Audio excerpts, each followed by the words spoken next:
A Swift Kick in the Ass, Episode 98.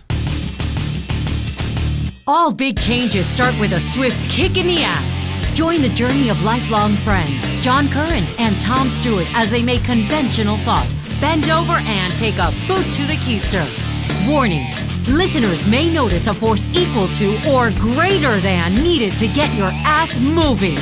A swift kick in the ass, living life on your terms. Welcome to another episode of A Swift Kick in the Ass. I'm your host, John Curran.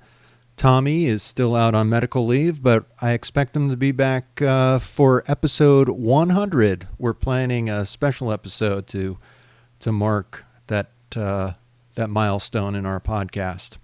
We all know that nerds rule the world. Take, for instance, the scene from Iron Man when, fair warning, this is a spoiler alert if you haven't seen the movie, that in one of the final scenes of that movie, Tony Stark, a.k.a. Iron Man, is battling his enemy, Ironmonger. He's low on power.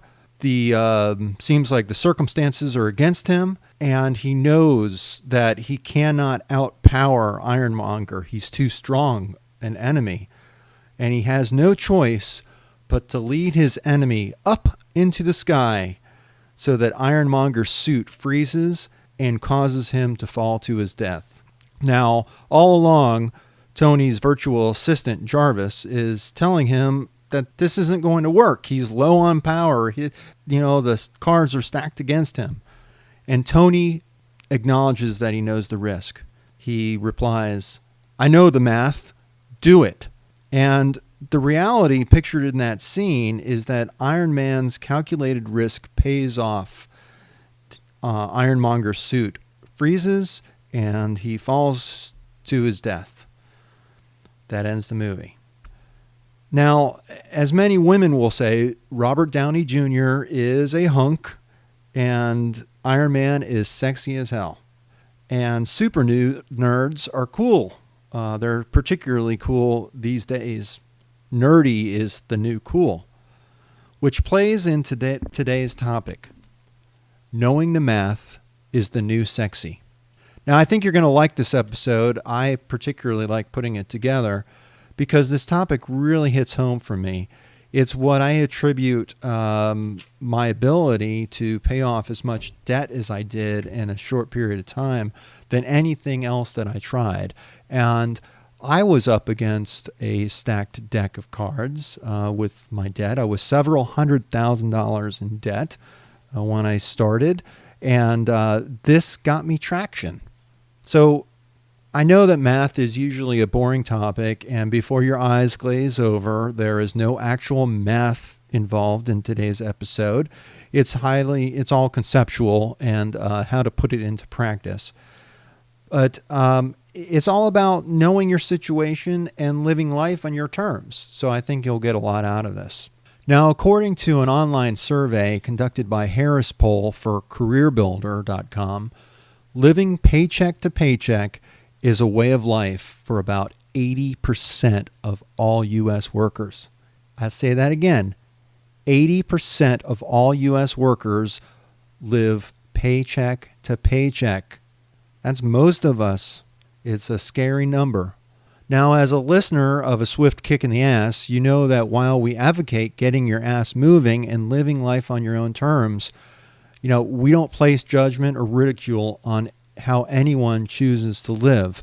And while it may seem that circumstances or situations have created a position that you have to live paycheck by paycheck, I have to say that I've been there, and it is a choice. You have to own up to it. With that being said, I know that many people struggle financially, and having successfully dug myself out of such a huge amount of debt, I'd like to tell you that there are better ways to live, and that having to put your life on hold until the next payday is just no fun. But it can be overcome, and it's easier than you think. If I can dig myself out of a financial hole that was several $100,000 deep without having to go bankrupt, without having to really take on a second job, without all these other things that people kind of get into their minds that they have to do to get out of it. If I can do it, I know that you can too. And this episode is dedicated to that topic. So we're going to help you get started. Like Thomas Edison, who learned 1,000 different ways to fail, I'll share with you how I got traction on my plan that aligns with your reality. And I'm also going to show you how to make a game out of it, just like I did. I set off in a plan that I imagined would take me 5 years, and it took me about 2.5 years. It can be done. It just takes dedicated effort and persistence. And I hope that this is the swift kick in the ass that you need to get some traction on your plan. Now, typically when people start talking numbers, eyes are going to start glazing over and you're going to start feeling very sleepy. Don't worry about your eyes glazing over with this. I'm going to make this fun. And what you learned during this episode is going to help you move beyond paycheck to paycheck. Being broke and is no fun at all, and this is going to help you better renegotiate the terms of your life. I didn't go bankrupt. Maybe that's the best option for you. I don't know. I can't speak for you. But in my case, I am very much against bankruptcy unless it's absolutely necessary. I think that learning how to dig yourself out of a bad situation, what you learn through that has much longer lasting impact. And when you look at all the repeat bankruptcies, that further solidifies my point here, is that there are some experiences that are best learned by going through it. And changing your financial life is much better experienced than trying to learn through it through a book. I have an MBA, and I knew better, but I got myself into a really bad situation, and I didn't even know how to get out of it for a while. I had a lot of book learning, but it was the practice that I learned the most. So I hope that my experience will help you. Now, money isn't everything, and some things are priceless. They can't be bought at any price. Even if you have the money, you can't buy them with cash. And if you're living by paycheck, you don't have the money anyway. So it doesn't matter. If you had the money, it wouldn't be a problem.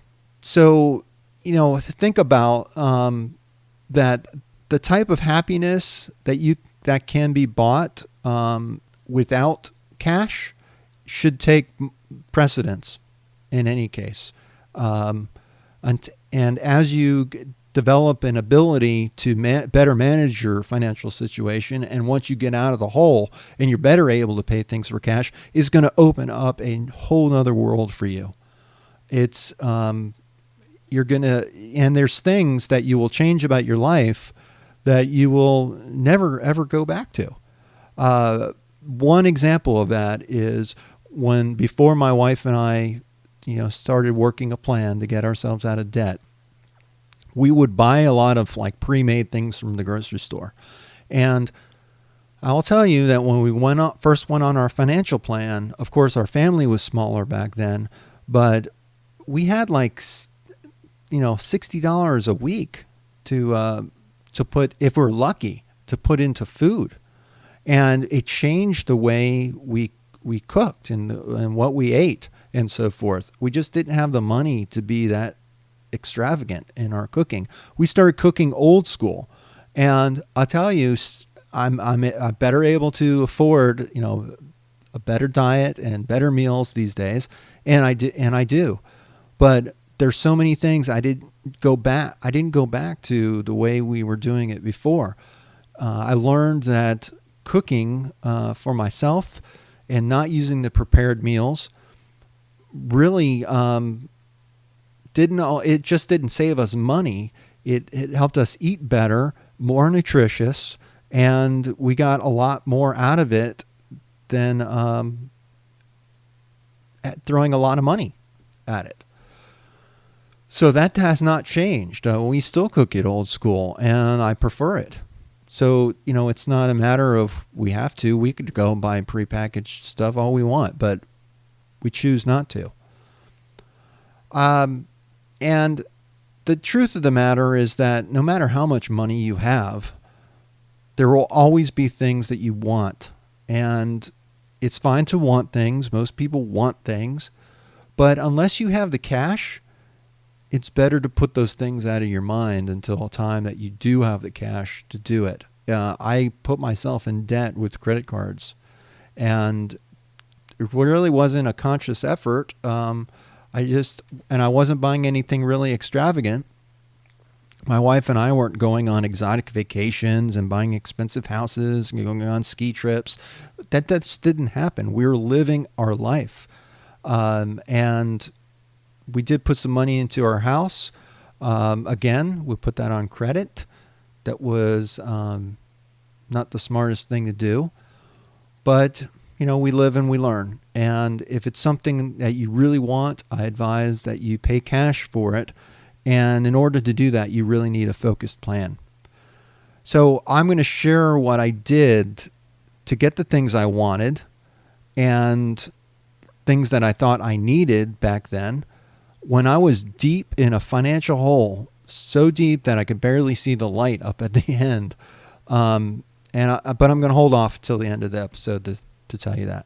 It's said that money is the root of all evil, but it seems to me that not having money is a greater evil because it can prevent us from not only getting the things that we want, but also it can prevent us from things that we really need.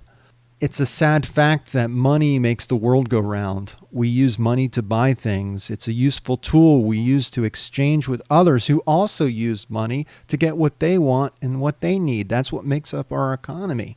There's a multiplier effect also that comes into play if you're talking about economics, that the money that I spend goes to someone else who spends the money, and it's just the fact of life, and that's how our economy works. We need each other. So as much as I believe in self-reliance and our individual accomplishments, I also recognize that we need each other. And these relationships, whether it's just an acquaintance, someone that we do business with, or people that we love and care about, these relationships over the course of our lifetime add up, and they're an integral part of our life. And how we deal with these relationships, whether it be business or personal, they help form our life. It's an important part. Now, being consumed with the acquisition of money, putting money first, and being greedy about it is not healthy. But I'm not really focused on the greedy who already have money and want more. That's not what this topic is about.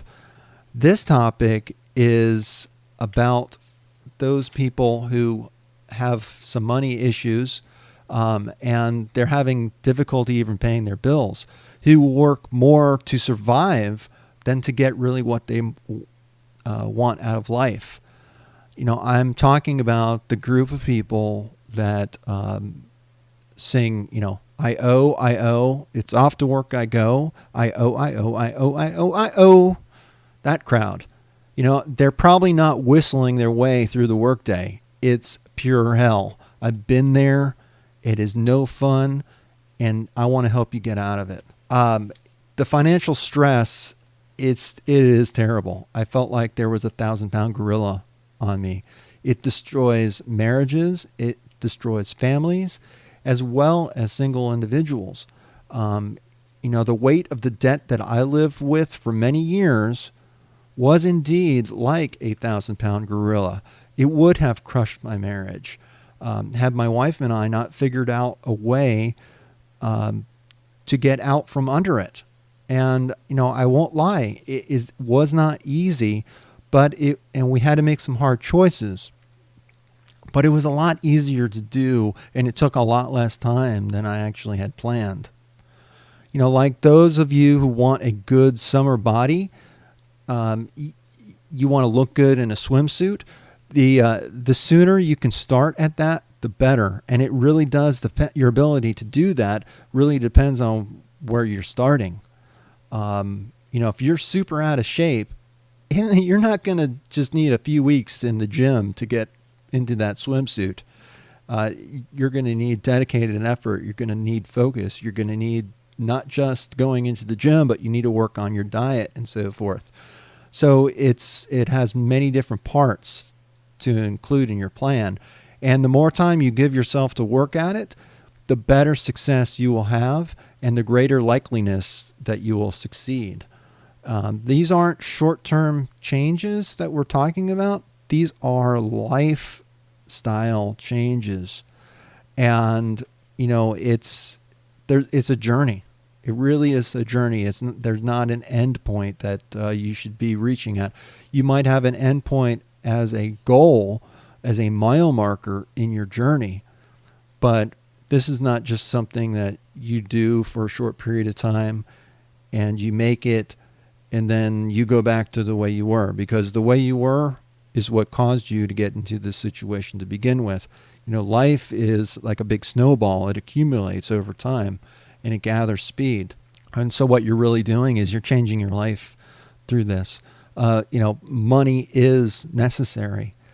And, some of you are probably going to be hemming and hawing even before I start explaining what specifically you should do, because it seems so overwhelming and so big and so much bigger than yourself. But I tell you that you owe it to yourself to do this. Once you get started, once you get rolling, there is no better feeling than starting to get traction on your plan. I can't reinforce that enough, that, yes, it takes some effort, especially when you're just getting started, but there is no better feeling than taking control of your finances and in turn your life, because you're making a lot of decisions right now based on your finances, and you probably don't even recognize how much finances and money play into your decisions. A lot of people get up, go to work, work all day, come home, eat, go to bed, repeat the next day. That's not much of a life, is it? You do this because you want to eat. You want to put a roof over your head. You want to put clothes on your back. You want to provide for your family. We all have different reasons for why we get up in the morning and do what we do. And I'm not going to tell you, what you should do in that regard. But what I will tell you is that you need to decide what you want. And this plan will help you get exactly what you want. These are repeatable actions that will become a habit for you, and that once you start doing them, just, you're going to have to think about them in the beginning. But as you move down this path, you will think less and less about it. It will become a habit. And a habit are really just actions that you take that you don't even have to think about. They just are something that you do. Your life in the end is going to be more on your terms, and you're going to have more financial freedom. So now you're probably saying, how do we start? And get to it. Number one, this is really simple. Write a list of who you owe. This includes everything that you can think of, your credit cards, your living expenses, anything that you spend money on or want to spend money on could be in this list. Now, you want to assign every item in this list a category, such as credit card, student loans, car payments, living expense. It's very important, and I want you to do this up front, because this is a list that you're going to be using as the basis of your game plan. So write down, as much as you can about these expenses. You'll want to capture how often you pay. Are you paying weekly, monthly, bi-weekly? Or maybe it's not how often you pay, but how often you should pay to avoid late charges or whatever the terms are on that debt. So, write down how much and how often you pay. And honestly, don't get too hung up on these amounts. Because and then that's really where I struggled when I first started. With some living expenses like our electric bill, that's a variable amount. Sometimes it's less, sometimes it's more. You can go through and figure it out, and if you want to really dive into it, you can come up with some type of average amount. But again, don't let that stop you, because you can always go back and change these numbers later. They are going to change as you progress down your plan. Ultimately, once a debt is taken care of, then it's not coming back unless you make it come back, and you can take that off the list and maybe use that money that you were paying your bill, paying each month, and add it to another bill. That's actually called snowballing, to whereas you just keep as you start knocking this debt out, the money that you were paying each and every month towards it, you add it to the next bill in line, and by the end, you're throwing huge amounts of money at the debt. Now, you'll want to note if you're behind or if you're caught up, and the reason why you want to do that is you're going to have to come up with some type of priority. And what type of cost it is. Like, we have certain costs associated with our living expenses, and it's important to keep up with these things, especially when falling behind could really hurt you, such as not paying your electric bill. You need power. You need the electricity in your house to live. You need a roof over your head. You need to pay your rent or pay your mortgage. You're going to need to have some food on your table.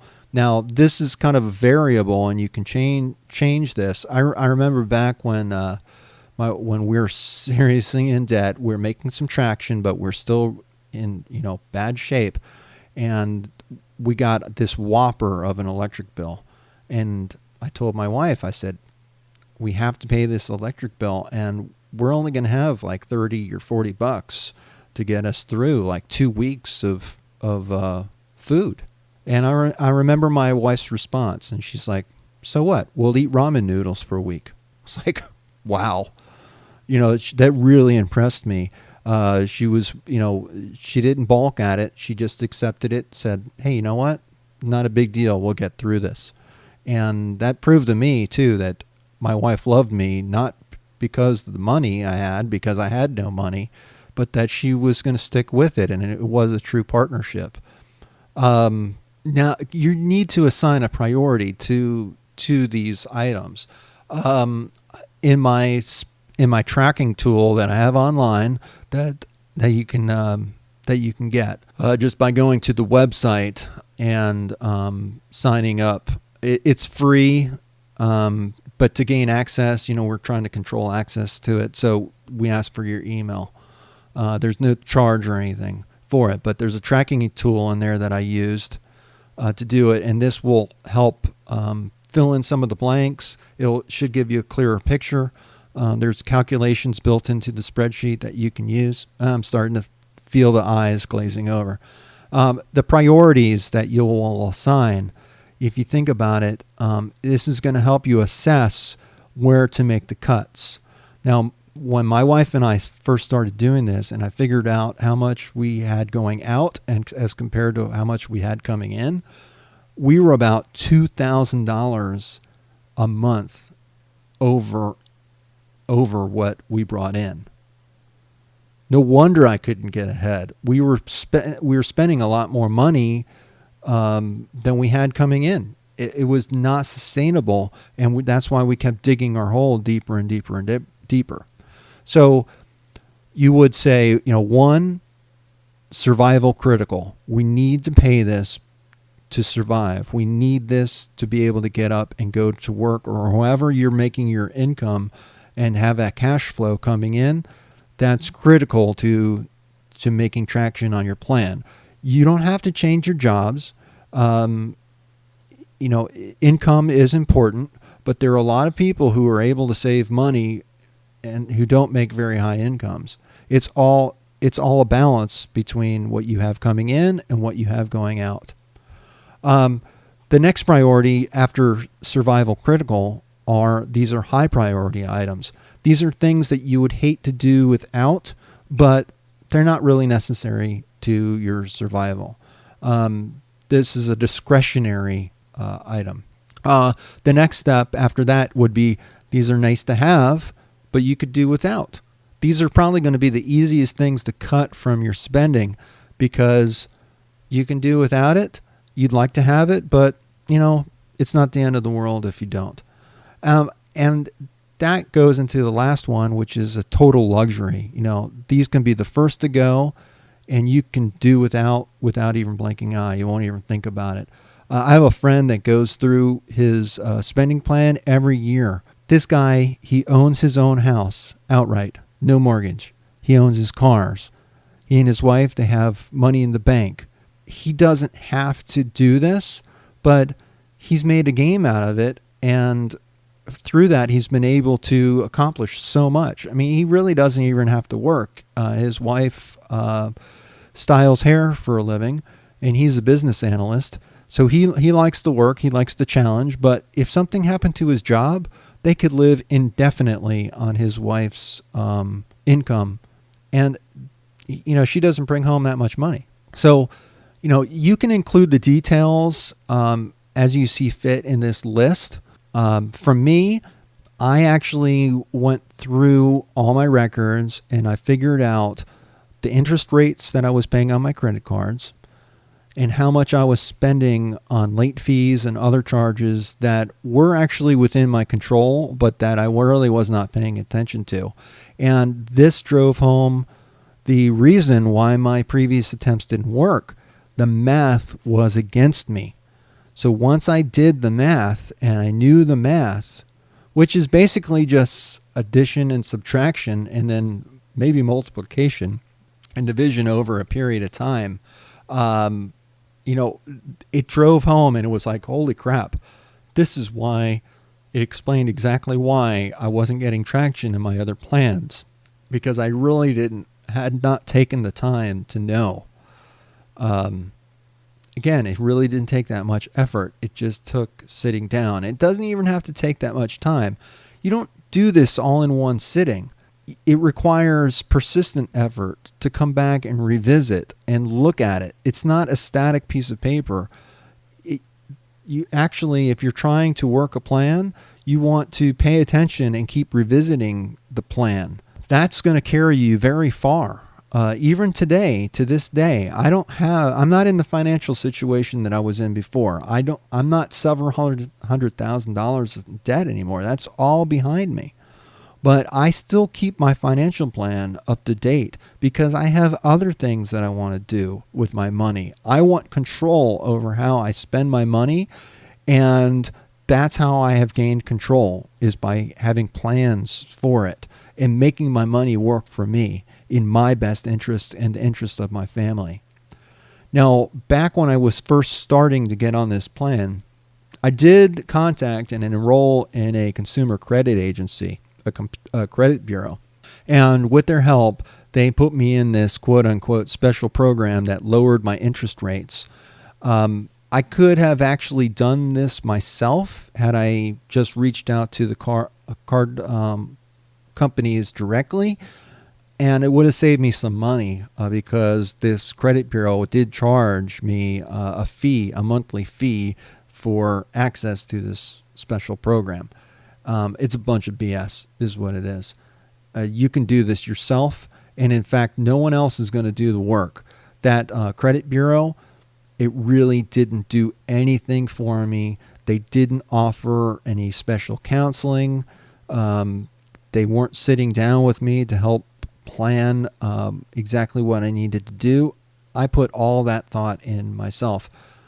It was just, I guess, another bill. And it did help me kind of get started, but they didn't earn the money that they charged me. They basically simply reduced the interest rate that I was paying. And as I said, I could have done that just by contacting the credit card companies directly. I worked very diligently, and I ended that relationship with the credit bureau very quickly once I figured it all out and started getting traction on my own plan. Now, the simple list that you created, that's what forms what I call a spending plan. This is money that you plan to spend. It's different than a budget. A budget's never really worked for me. And what I had to get through my head is that our financial situation changes. Life seems to happen, and we need to be prepared for it. If you go to our website, you can get the spending plan tool that I have out there that will help you get started. It has some calculations built into it, so it should provide you with a much clearer picture pretty easily. And this is going to get you living rather than just trying to survive paycheck to paycheck. There's nothing sexy at all about developing a plan or working a spreadsheet, but it is extremely sexy to live on your terms, to be in control of your finances, and basically doing what you want to do because you're not constrained by your finances. You're making less decisions on, you're less constrained when you have money. Money isn't everything, again, and we're all told that, money's evil, and I call people out on that. Money is not evil. How you use money could be evil, but money itself is just a tool, and it's up to you to do this for yourself. Reach out to me if you'd be interested. I'm thinking I might schedule a webinar or offer some type of video which goes more into depth on how to use the spending plan. I'm not sure how useful people feel it is or how easy it is. I'd like to learn how to make it easier on people because I feel very deeply that this is important to get people to stop living paycheck to paycheck and start living their life, start controlling the terms of their life. Now, getting back to more of what you want when you don't have any money. It seems like when you don't have money, things start to slip and you don't do the things or don't get the things that you really want out of life. There are always going to be things that we want, even when our finances are in order. And, per Mick Jagger from the Rolling Stones, no one gets everything they want. You don't always get what you want, but chances are you're going to get what you need. And some things we think we need, but we really don't need them, or we put constraints or parameters on what we think we need. And we find out in the process that we don't we can change those parameters and we can get what we need. It may not be exactly what we want, but it meets the need. I'm going to give you a few examples. So back in the day when I was so, just up to my eyeballs in debt, our bed was so old, it was so uncomfortable, it actually caused a lot of back issues for both me and my wife, and it was time to get a new one. The lumpy old bed had to go.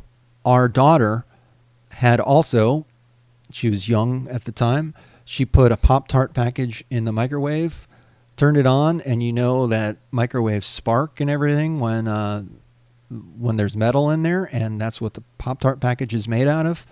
It set the microwave on fire, so we needed a new microwave. And also, at this time, because, you know, things always happen at the worst time. And I was actually getting over mono, so I had no energy, and it just seemed like my world was crashing around me. Our refrigerator stopped working. So here we had food in the refrigerator, and it was going to go bad because it wasn't getting cold anymore.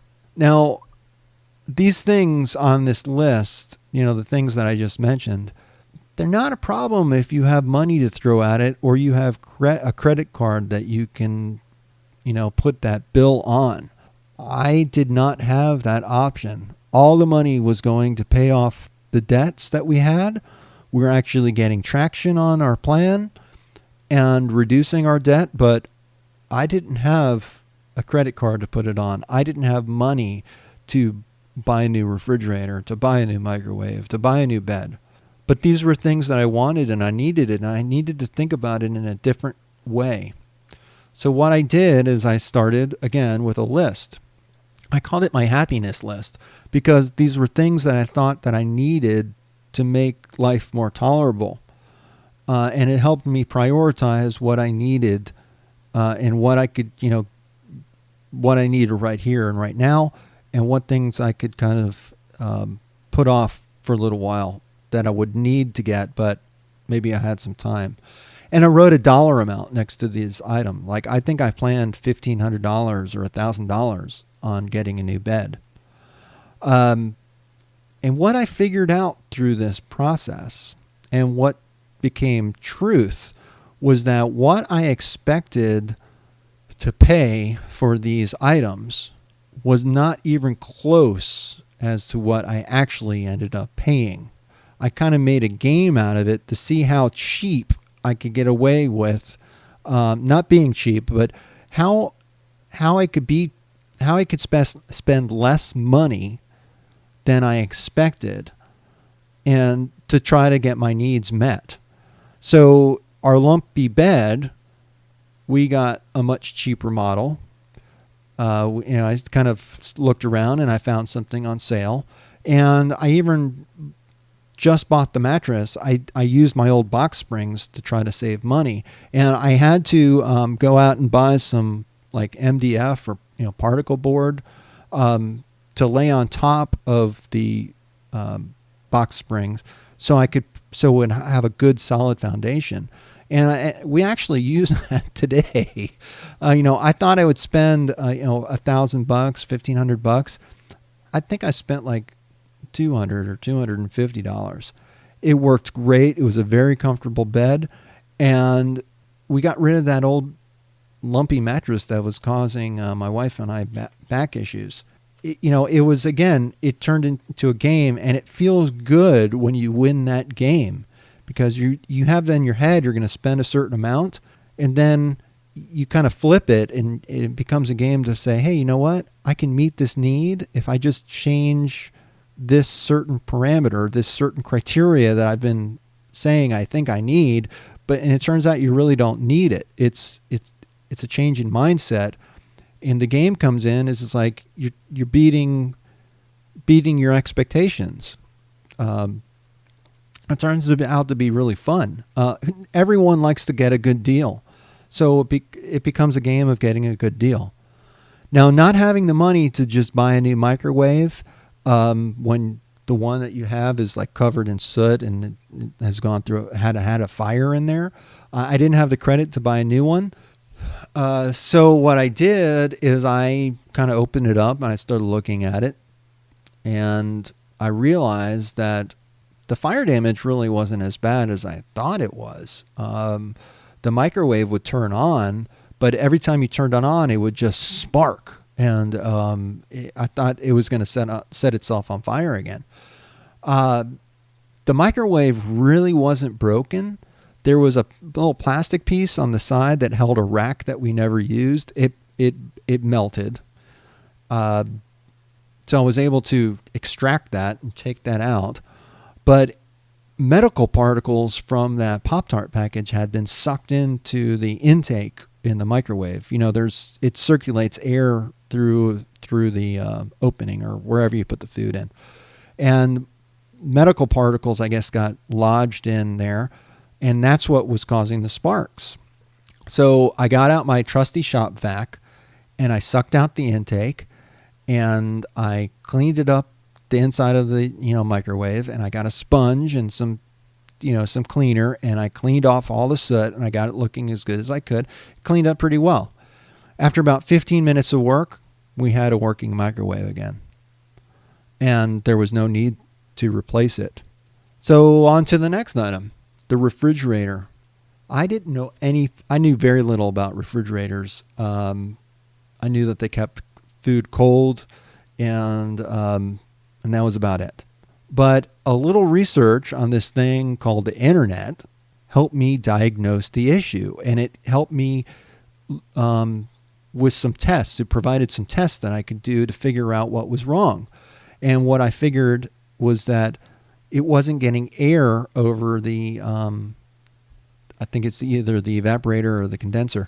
There was a little fan in the back. It was a $15 part that stopped working. So I scraped together the $15. I ordered the part, and until the part came in, I used a portable fan that I had in the back to draw the air underneath the refrigerator and keep the food, keep it cooling properly. And it worked until the part came in, and I put in fact, that was part of the test. It said, put a fan in back of it, get air going underneath the unit, see if that cools the unit. And it did. So a $15 part saved me probably hundreds, if not thousands of dollars getting a new refrigerator. I really didn't need it. I put a $15 part on, and it was still working when I sold the house years later. It was simple. It didn't really take that much effort, just a little bit of research, a little bit of elbow grease, and I was able to get through it. The big takeaway I want you to leave you with is that no matter the state of your finances, we're always going to want things, we're always going to need things, and we're going to always use money to some degree to answer that need or want. We may, we're going to default on how we have solved things in the past. And for me, I threw money at it, whether it was cash that I had on hand or it was credit. Kind of ran up some credit card bills. It's easy to do if you don't think about it. It was just the way I did things. And honestly, it created quite a hefty bill for me that I had to, address years after. My wife and I, when we got married, I had some credit card debt because I worked my way through graduate school. And, I brought that into the marriage, and I was working to pay that off. But being in a new marriage and wanting to give my wife everything, as many husbands want to do, especially early on in the marriage, I thought I was being a partner by going against what I knew was wrong. And, it was my wife and I that then both, continued to buy things on credit. We renovated our house because we had a new house that we bought from HUD. It was a fixer-upper. So we put money into the house. It was an investment, but you live and learn. But it really added up the credit card bills, and it was something that I kind of just thought we'd get out of, and I'd keep working at it. And I had a business degree, and I had all the answers. But fact is I didn't have all the answers. It took it was a very humbling experience figuring that out. So life is going to happen. And, back in the day when, my refrigerator went out and my microwave had been burned up and we needed the bed and I had mono and it just seemed like my world was crashing around me. I remember venting about that with a friend of mine, a good friend of mine, and I was expecting a little sympathy, honestly. I was just getting over a terrible, mononucleosis was not fun. You just have no energy to do anything. And I was expecting a little sympathy from one of my oldest and dearest friends, not Tommy, someone else. And what I got was a response of, life happens. I was like, life happens? What the hell do you mean by that? And he was the guy who kind of gave me the structure that I just explained to you, is that the real problem with my life at that time was my inability to solve the problem in the way that I was used to. My life was that life threw me some challenges, and that's part of life, but I couldn't solve them in the usual way. Life happens, and life is going to continue to happen as long as you're breathing, really. How we cope and how we adapt, that determines our life. Look at Tommy. Tommy's a great example of that. No one expected, especially Tommy, to be diagnosed with brain tumors. This is something he's had to deal with. It's something he didn't choose. Life just happens that way sometimes. And all you can do is try to cope and try to adapt with it the best that you can and make the most out of the cards that you're given. He had no control over that. Like I had control over my credit cards. I could have chosen something different, but I didn't. So I had to deal with that, and I had to pay the price. Tommy didn't have a choice in his brain tumors, but he's still paying that price, and he's still trying to adapt and cope and deal. That's all any one of us can do in our lives. In years past, I would not have hesitated about buying a new appliance or something else to solve my problems. I would always put it on my credit card if I didn't have the money to buy it then and there.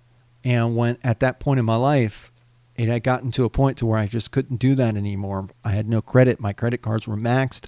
When I entered the program, they locked my use of the credit cards, which prevented me. So I really had no choice. I had to find a new way. And this involved a bit of creativity. And I think that's what you may need to do in order to get out of living paycheck to paycheck, is that you need to write down a list of the things that you're up against, your challenges. Know the math, and it will help you greatly change your approach. It might even, it might open your eyes in ways that you never imagined when you actually take the time to sit down and figure out what the hell's going on. If you are ever to truly renegotiate the terms of your life, you first have to understand the math. Figuring out the math of your problems is the new sexy. It really is.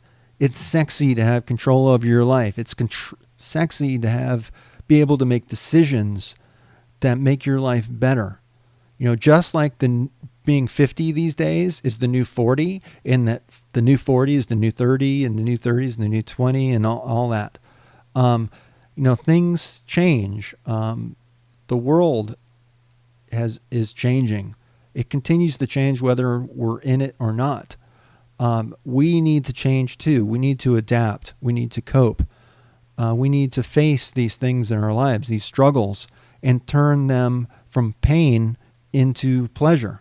Turn it into a game if you have to. Figure out how to make it a game to get the things that you want, because no one else is going to do that for you.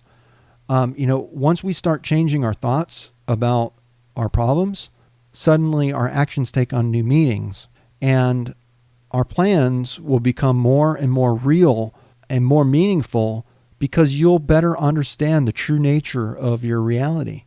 As Tony Stark said, I know the math, do it. And I'm telling you, know the math and do it. It will be a powerful tool you can use throughout your journey of living life on your terms. That's all I have for today. I hope you enjoyed it. I hope you found meaning and that you can help apply it in your own life. This is your host, John Curran. Until next time, no matter what life throws at you, keep kicking ass. We hope you've enjoyed this episode of A Swift Kick in the Ass, and that today's topic inspires you to get your ass moving and living on your terms. Please take a moment to rank this episode on iTunes or wherever you get this podcast. Follow us on Facebook, Twitter, and Instagram. Visit our website at aswiftkickintheass.com. Have a great day.